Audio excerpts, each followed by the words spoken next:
Hello dear students. अब चूँकि आप देख रहे हैं 2021 का क्लास 10th का एग्जामिनेशन होने वाला है।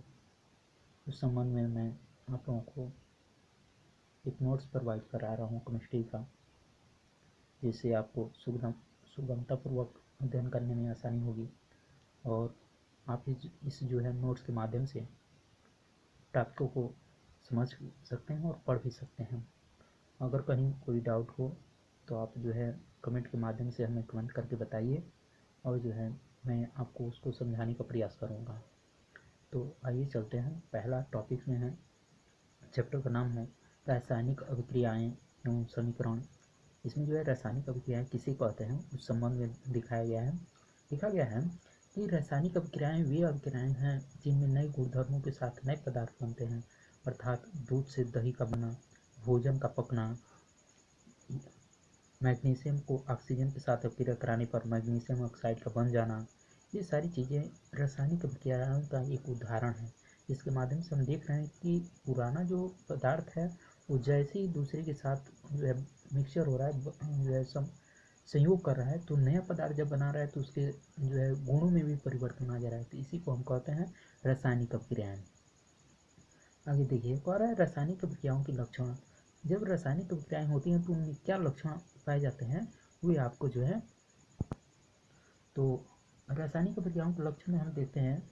जब भी रासायनिक अभिक्रियाएं होती हैं तो उनमें जो है गैस का उत्सर्जन होता है, तापमान में भी परिवर्तन आ जाता है, अवक्षेप बन जाते हैं, प्रेसिपिटेट। जैसे मान लीजिए हमने कोई जो है रासायनिक या ऐसे कोई पदार्थ जो है जल में घोला, तो जल में घोलने पर कुछ उसके टुकड़े बन जाते हैं, कुछ टुकड़े या जो है छोटे छोटे पार्टिकल्स जो है शेष बच जाते हैं, उनको हम जो है अवक्षेप कहते हैं।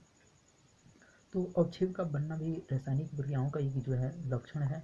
अवस्था में परिवर्तन आना, जैसे मान लीजिए कार्बन मोनोऑक्साइड है, वो हाइड्रोजन के साथ जब क्रिया कर लेता है तो ये मेथेनॉल बन जाता है, तो उसकी अवस्था में परिवर्तन आ गया।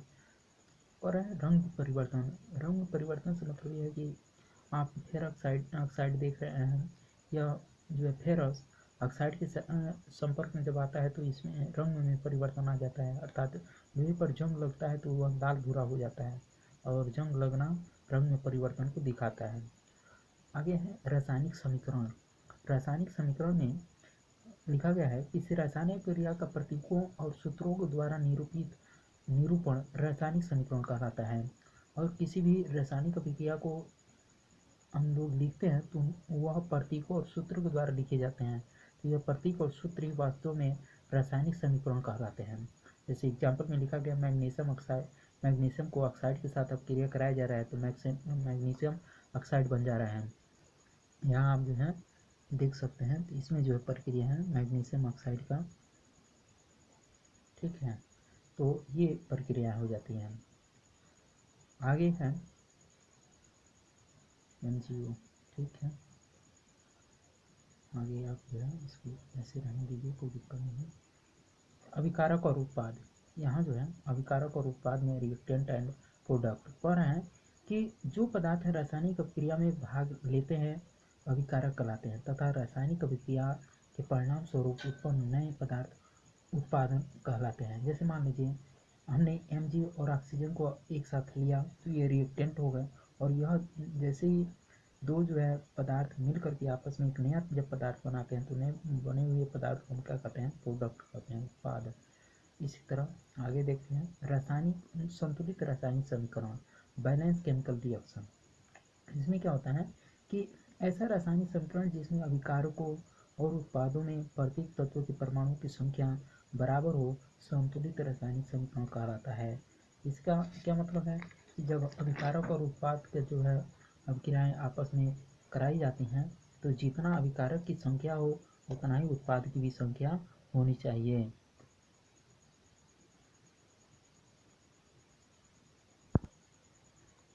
एग्जाम्पल के माध्यम से जिंक और जो है सल्फ्यूरिक एसिड का क्रिया कराया जाता है तो जिंक सल्फेट और हाइड्रोजन बन जाता है।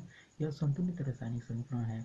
और संतुलित रासायनिक समीकरण में ऐसा रासायनिक समीकरण जिसमें अभिकारकों उत्पादों में एक या एक से अधिक तत्वों के परमाणुओं की संख्या असमान हो, असंतुलित रासायनिक समीकरण कहलाता है। जैसे मैग्नीशियम और ऑक्सीजन को हमने अभिक्रिया कराया तो यह असंतुलित समीकरण में हो गया। वास्तव में कहा जाए तो संतुलित जब समीकरण हो तो इनमें जो है कंडीशन हो जाते हैं, यहाँ 2 हो जाए, यहाँ 2 और यहाँ ऑलरेडी है ही ऑक्सीजन की, तो इनकी संख्याओं को कंबाइन करने के लिए हम जो है यहाँ पे कंबाइन कर सकते हैं, जैसे कि पीछे आपको यहाँ पे शो कराया जा रहा है यहाँ पे। तो यह प्रोडक्ट को आप जो है देख सकते हैं, यही सेम रिएक्शन जो है यहाँ पे क्या हो जाता है, संतुलित करने के लिए 2 हम यहाँ ऐड कर देते हैं। पर चूँकि असंतुलित रासायनिक समीकरण है तो हम जो है असंतुलित रासायनिक समीकरण का एक एग्जाम्पल आपको दिखा रहे हैं। कह रहा है कि रासायनिक समीकरणों का संतुलन। कह रहा है किसी रासायनिक समीकरण में अभिकारकों और उत्पादों में प्रत्येक तत्व के परमाणुओं की संख्या बराबर करने की प्रक्रिया की रासायनिक समीकरण का संतुलन कहते हैं। इसमें क्या है, रासायनिक समीकरण संतुलन की जितना अभिकारक का जो है संख्या है उतना ही उत्पाद की संख्या हो, यह जो है दिखाता है कि यह रासायनिक क्रिया संतुलित हो गई। तो इसमें अभिकारक और उत्पाद में दोनों तरफ जो है एक समान होना चाहिए संख्याओं का मान। और समीकरणों को संतुलित करने की आवश्यकता, हम किसी भी रासायनिक समीकरणों को संतुलित क्यों करते हैं, इसकी आवश्यकता क्यों पड़ती है, इसके संबंध में है।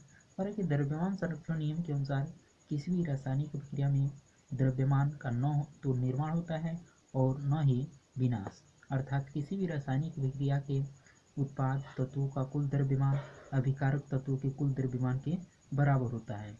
अतः रासायनिक प्रक्रिया के पहले एवं उसके पश्चात प्रत्येक तत्व के परमाणुओं की संख्या समान रहती है, इसलिए हमें कंकाली समीकरणों को संतुलित करना आवश्यक है। इसे आप खोज करके आसानी से जो है लिख सकते हैं। आगे लिखा गया है रासायनिक समीकरणों को लिखने के निर्देश। रासायनिक समीकरणों को जो लिखा जाए तो उसकी कुछ शर्तें होनी चाहिए और उनको निर्देशित किया जाता है कि किस तरह लिखा जाना चाहिए। इसमें सबसे पहले सर्वप्रथम अभिकारक और उसके बाद तीर जो है फिर उत्पाद लिखा जाता है। जैसे आप यहाँ देख सकते हैं यह अभिकारक है और अभिकारक जो है लिखने के बाद जो है एक तीर का निशान लगा दिया गया है, उसके बाद उत्पाद को लिखा गया है। कह रहा है कि अभिकारक और उत्पाद की संख्या अधिक होने पर प्लस का चिन्ह बीच में प्रयोग करते हैं। अगर यही केवल एक उत्पाद होता तो Mg केवल लिख दिए होते। यहाँ दो जो है अभिकारक हैं और आपस मिल रहे हैं, इसलिए बीच में जो है इन दोनों को जोड़ने के लिए प्लस का प्रयोग किया गया है। आइए आगे देखते हैं।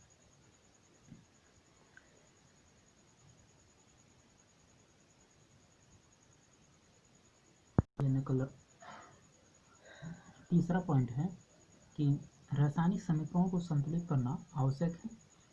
चौथा, संतुलित करते समय तत्व या यौगिक का सूत्र परिवर्तित नहीं करते हैं। मतलब संतुलन जब करते हैं हम लोग संतुलित करते हैं रासायनिक समीकरणों को, तो ऐसा नहीं कि उसको जो है अभिकारक में कोई परिवर्तन कर दे अपने आप, ऐसा नहीं होना चाहिए। आगे कह रहा है पांचवा, अभिक्रियाओं की उत्क्रमणीय तथा अनुत्क्रमणीय तीर द्वारा दर्शाया जाता है।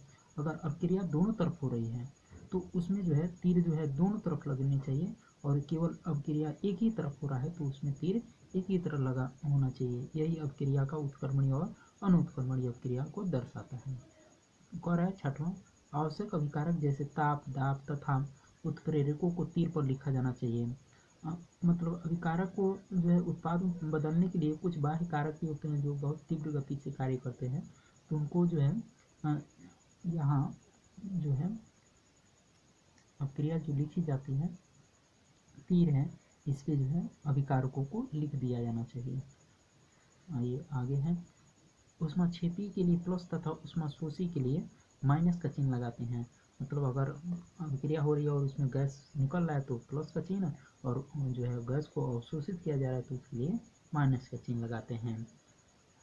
अगला देखिए रासायनिक समीकरण की विशेषताएं।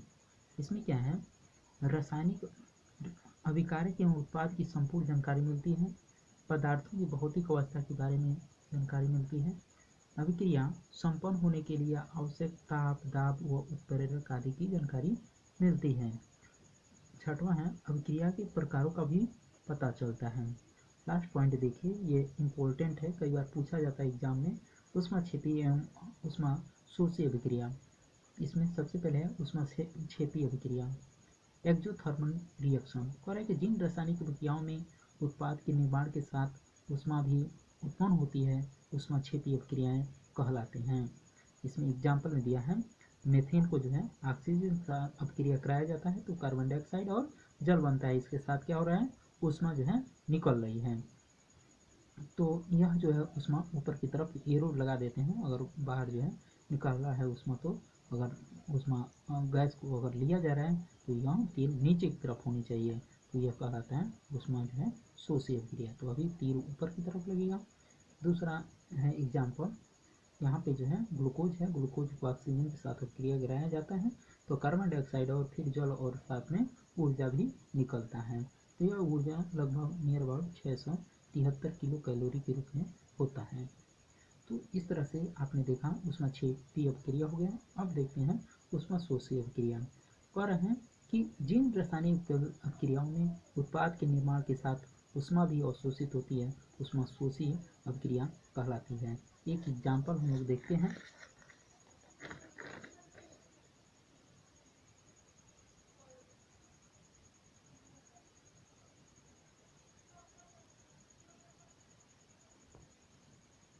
अब जो है एग्जाम्पल आप देख सकते हैं, कैल्शियम कार्बोनेट को ऊष्मा के साथ जो है अभिक्रिया कराया जा रहा है तो कैल्शियम ऑक्साइड और कार्बन डाइऑक्साइड गैस बन रहा है। नाइट्रोजन और ऑक्सीजन को ऊष्मा के साथ जो है अभिक्रिया कराने पर नाइट्रस ऑक्साइड बन रहा है। शेष आपको जो है रासायनिक अभिक्रियाओं के प्रकार के संबंध में जो है आगे में आपको